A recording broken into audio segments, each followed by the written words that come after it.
All right, folks, so the war on fossil fuels, which, by the way, is also a war on American prosperity, it is getting tougher and tougher as the administration really wants to make sure that there's no coming back for the industry. So apparently the U.S. now proposing to raise vehicle fuel economy standards to 58 miles per gallon by 2032.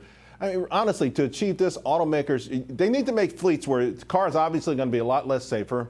And you may have to add in a couple of clunkers that get a lot of miles, but no one will ever buy it to get that average up. Meanwhile, it looks like Biden missed another chance to refill the Strategic Petroleum Reserve. Now it's at its lowest point since 1985.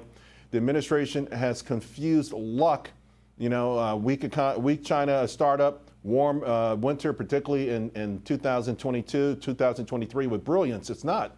The industry can't raise any money on Wall Street, and now young adults are being swayed away from the industry. Petroleum engineering college enrollment is down 75% since 2014. Think about that. Even though the occupation pays 40% more than computer science grads. I mean, these are youngsters that are being told that fossil fuels are evil in a limited supply. But guess what is also in a limited supply? Maybe more limited. Copper, aluminum, cobalt, nickel, lithium. And the demand there is erupting because of all of the EV push. Now, as for the most intelligent form of clean energy, our first nuclear power plant in 7 years was built, mainly been ignored by the media. No one's sharing it, but we should be looking for more. I want to bring in Hilltower Resource Advisor, CEO, also the Chief Market Strategist, Tracy Shuchart. And Tracy, golly, we know there's enough crude in the ground to last humankind for many decades. I'm not sure we can say the same about all these materials that are needed for the EV world. And why are we swapping one for the other? Well, absolutely. And what the matter of the fact is that we don't know. But what we do know is we're going to need 300 more mines required to meet battery demands just for EV and energy storage by 2035. And there's just not enough projects in the pipeline. I mean, we need 4 to 5 new lithium mines a year alone to reach these goals. And we don't even know if that exists because we haven't even discovered it yet. And then if we look at something like copper, we have declining ore problems. And we're going to need more copper than we have ever mined in the history of modern mining to get to these goals. And we haven't found the product yet. And so it's going to be very difficult. We know where the oil is, but we don't know where all these projects are. And to reach these goals, we haven't even found that amount of material yet. So it's going to be a problem. It is going to be a problem. Maybe that asteroid mining will happen sooner rather than later. Let me ask you about the administration refilling the SPR, the Strategic Petroleum Reserve.